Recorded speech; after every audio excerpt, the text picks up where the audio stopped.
Hello and welcome back to a new video on my channel. A few weeks ago I've captured this image of the Andromeda Galaxy using my telescope, and for creating this image I've stacked multiple images in order to achieve this great image. So I've combined multiple images and stacked them all the way together in order to achieve this image. So for creating my images of deep sky objects, I'm always stacking multiple images in order to keep noise low in my file images. But now I've asked myself, how much of a difference is there between a stacked image and image with a longer exposure time? And in order to test this, I've captured different images of the Andromeda Galaxy in order to answer that question. So the first picture has a total exposure time of 5 minutes, so a single image, so a very long exposure time. And for the other image, I've combined 10 images with an exposure time of 30 seconds, and I've stacked them and combined them in order to achieve a total exposure time of 5 minutes, so the exact same exposure time the other image has. So now I do have two different pictures with the same exposure time. The one is a single image and the other one is a stacked image. So I would like to show you the image in the next few minutes. But before showing you the images I've captured, I would like to shortly introduce the telescope I've used for capturing these images of this galaxy. So this is the setup I've used for capturing these images. So the mount is the HEQ5 Pro Go-To mount. The telescope I've used is the Skywatcher 150-750 PDS Newtonian telescope. On top I've attached my guiding system, which is a 60mm guide scope. At the back of that guide scope I've attached my guiding camera, which is the CWO ASI 120mm mini mono guiding cam. Here I've attached my camera in combination with a coma corrector in order to reduce coma in my file images. Furthermore, I've used the CWO ASI Air Pro for controlling the entire deep sky astrophotography setup. But before comparing the different images, I would like to shortly explain to you what stacking actually is. So stacking actually means combining multiple images. But why do we use stacking? That's very easy to answer. So just as an example, this is a single image I've captured of the Andromeda Galaxy. And in this image we do have signal and noise. And stacking multiple images will help us to improve the signal to noise ratio. Signal actually means the details we have captured of a deep sky object, and noise is something every camera has. So when looking at this image, for example, we do have a lot of noise, but when stacking multiple images, we will add more signal to that image, which means that we will have more structures in our image. And by combining multiple images, we will reduce noise in our final image. So when stacking multiple images, we will reduce noise in our final image and improve the signal, which means the actual structures that are visible of these objects, so the structures we have captured of these deep sky objects. So in stacking images in deep sky astrophotography, we will improve the signal to noise ratio, which means we will reduce noise and improve the signal in our final images. Therefore, it's very, very important to stack your images in deep sky astrophotography. But now I would like to show you the different images I've captured. So first of all, I would like to show you the image that has a total exposure time of 5 minutes, so a single image. So this image of the Andromeda Galaxy has a total exposure time of 5 minutes, so only one image. And as you can see, we have a lot of noise in this image. So especially when zooming in, you can see that noise is quite noticeable.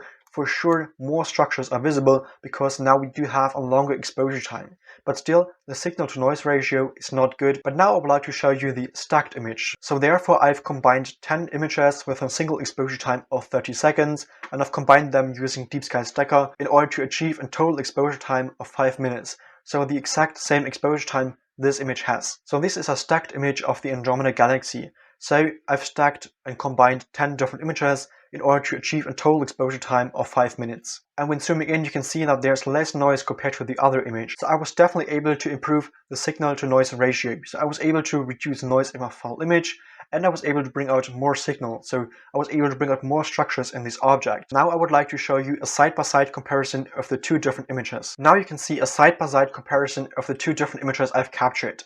So on this side you can see the image with the total exposure time of 5 minutes, so a single image. And on this side you can see the stacked image with a total exposure time of 5 minutes. And now I would like to zoom in a bit in order to look at the differences between these different images. So first of all, I'd like to look at the Andromeda Galaxy itself. So this is nearly the exact same area. So you can see the center of the Andromeda Galaxy right here and right there as well. And this is already the very first difference between these different images. So when zooming in a bit more on the center, you can see that there's a big difference. And this is why it's very important to stack your images in astrophotography. So as you can see in this case, the center is very, very bright and only a few structures are visible. But in this case, you can see that the center is darker. It's not that bright compared to this image. So more structures are visible in this case. And that's why we astrophotographers use a technique called stacking, because in this case, the center is too bright. So especially when capturing images of deep scale objects that are very bright, it's very, very important to use stacking. So for example, when photographing the Andromeda Galaxy or the Orion Nebula, it's very important to use a shorter exposure time, because otherwise the center of the galaxy or the center of the nebula will be really, really bright, and therefore it's very important to use a shorter exposure time, because then your center will not be that bright, and in general the image looks better. So when planning to capture the Orion Nebula or the Andromeda Galaxy, definitely make sure to use a shorter exposure time, and definitely make sure to stack multiple images in order to achieve better images of these objects. Furthermore, in this case, I was able to reduce noise by stacking these images. So when looking at this area, for example, so you can see the spiral arms of the galaxy, and in this image you can clearly see that noise is quite noticeable. In this case, we do have less noise, which is why we're stacking multiple images. So furthermore, when looking at the image as a total, so for example, when looking at this object right there, you can clearly see that this object looks way better. So you can see that there is less noise compared to this image. So when zooming in even further, you can see that noise is quite noticeable, especially right there. And you can once again see that in this case, the center of this object is very bright.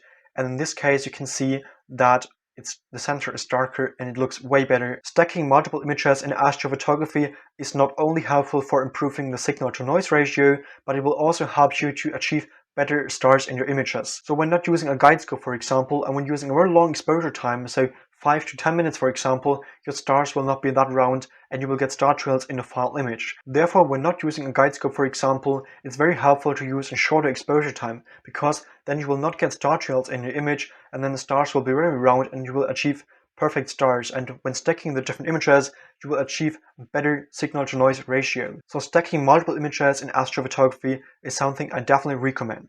So as you can see, I was definitely able to achieve a better image when stacking multiple images together. Therefore, stacking multiple images is something I definitely recommend when planning to do astrophotography. If you have any further questions about the images I've captured or about the equipment I've used, or just in case you do have any general questions about astrophotography, definitely feel free to ask me down below in the comments, and I will definitely help you. If this video was interesting and helpful to you, I would really appreciate a like and a subscription. Otherwise, thank you so much for watching, and until next time, clear skies, Felix.